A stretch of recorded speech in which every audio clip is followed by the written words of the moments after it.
Good afternoon. My name is Rhoda. I'm 46 years old. Today is August the 19th, 2013, and I'm in at Red Rock Chapter House, and I'm here with Thurman, and I will be interviewing him today.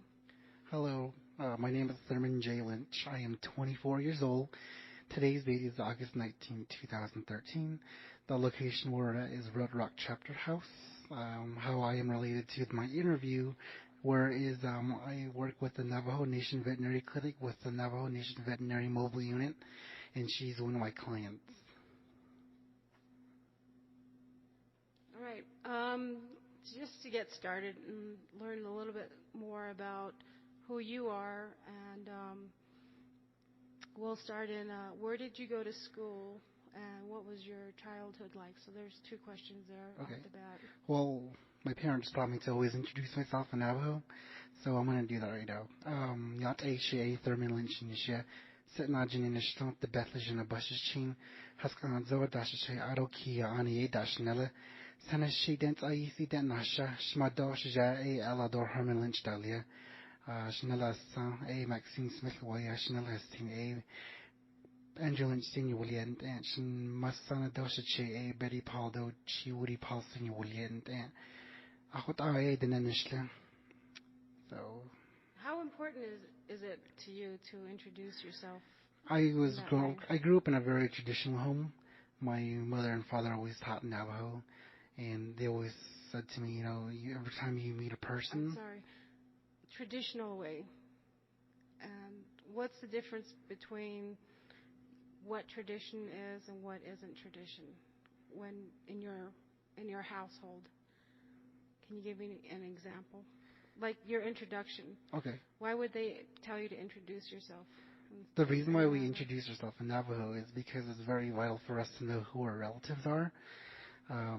That's just how the old way has been since we were little, and how we were brought up, and how my parents were brought up, is that you never know who is out there and who we run into or who is related to us, because in the long run, you might meet this person again, and they might be needing help in the future, whether it's for ceremony purposes or just for any other purposes that they may be needing. It's just out there because it's what you call k'e.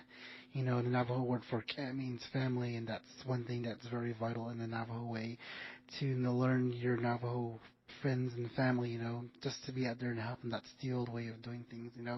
We're not there just to do things for money or just do things just for other purposes. It's there just because of cat. That's how we grew up and how the Navajo people were brought up and were told to do.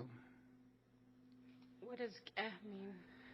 K'e is the Navajo word for family. That's the most reason why we introduce ourselves in Navajo. Like I said, it identifies ourselves with 4 clans. Our first clan is our mother's clan. Our second clan is our father's clan. Our third clan is our maternal grandfather, and our fourth clan is our paternal grandfather clan. It identifies them.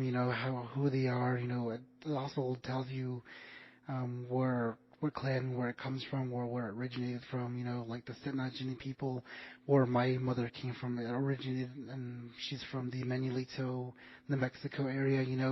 If I automatically hear the Setnajini clan, that's I'm thinking, from the Manuelito group, or it could be from either the people from Cove, New Mexico. That's the reason why it's important for us to know k'e, so we can know which family it comes from. You said you come from a traditional home, yes. Navajo home. Yes. Can you tell me something about what you mean about a traditional home? Well, I didn't grow up like in a traditional hogan, like what people think like traditional. I grew up where ceremony was a lot. What we done a lot was just mostly of Navajo, Navajo way. We did a lot of ceremonies growing up. My parents took it very vital that we do our prayers in the morning, and we do participate in a lot of ceremonies. Myself, growing up in a traditional home, like I said, we did a lot of ceremonies.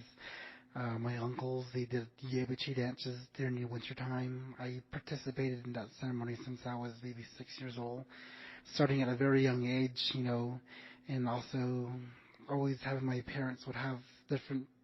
We always have one one medicine man over who would actually do our blessing rites